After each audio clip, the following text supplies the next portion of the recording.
A life dedicated to Michigan politics and public service. I followed my father in and out of Democratic Party meetings from the time I was 12. At the time I was 18 or 19, I was running half the city for Democratic Party related activity. At 37, Conrad Mallett Jr. became one of Michigan's youngest Supreme Court justices. The best job that I ever had in my life. The Honorable Conrad Mallett Jr. made his mark in Michigan history as one of the only 5 black Michigan Supreme Court justices in the court's 216-year history. Judge Mallett is the 3rd, but was the first ever to be appointed by his peers on the bench to Chief Justice. Serving today as Detroit's deputy mayor under Mike Duggan, 67-year-old Conrad Mallett Jr., married father of 3, born and raised in Detroit, is truly living history, giving all credit to his parents. My mother and C.L. Franklin, Aretha's father, were the principal organizers of Martin Luther King's 1963 March Down Woodward. His father, Conrad Mallett Sr. He was one of the original appointees of Jerry Kavanaugh. Detroit's mayor in the 60s. I've been in the same room since I was a kid with John Conyers, Coleman Young, Malcolm Day. In 1964, John Conyers won his first election for Congress. My father and he were longtime friends. At 11, vividly remembers the day they met. I said, well, who is he? And he said, well, he's the congressman. I said, well, how did he become that? He said, well, and this is where my father's genius, he said, well, first you have to be a lawyer, which is not true. But from that point on, I wanted to be a lawyer. Right out of law school, Malcolm Day, who was the chief executive assistant to Coleman Young, took me with him to Washington, D.C. He went to work for President Carter.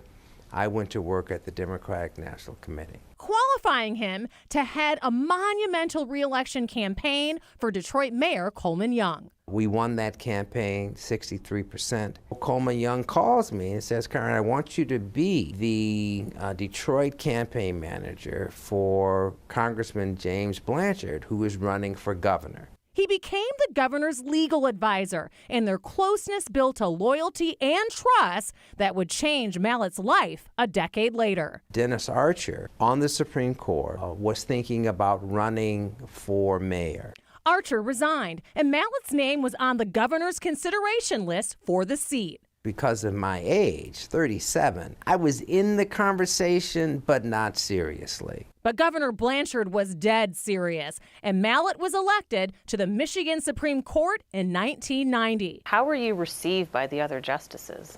I was going to be judged on the quality of my work. That was it. And either I stood up and met the test or I didn't. He did. Ran again in 1994.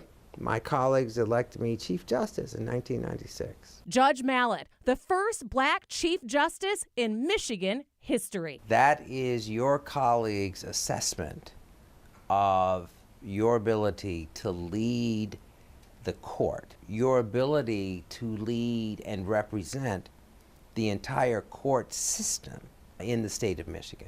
While gender diverse today, 4 women, 3 men, since 2017 there have been no Supreme Court justices of color. Does it trouble you that there is no racial diversity on the court now? Diversity for its own sake is a good thing. The presence of an African American on the court is important. Judge Mallett left what he calls the best job of his life for the private sector in 1999 and became president and CEO of Sinai Grace Hospital. As for his legacy, it's not enough to be the first black Chief Justice. What's important is the quality of the work that you did when you were there. And what is also important to Mallett is being a public servant, something he's done his entire life. So Detroit's deputy mayor is still working alongside of his friend of 40 years, Mayor Mike Duggan. He says that he has a huge set of responsibilities and further contributions to make.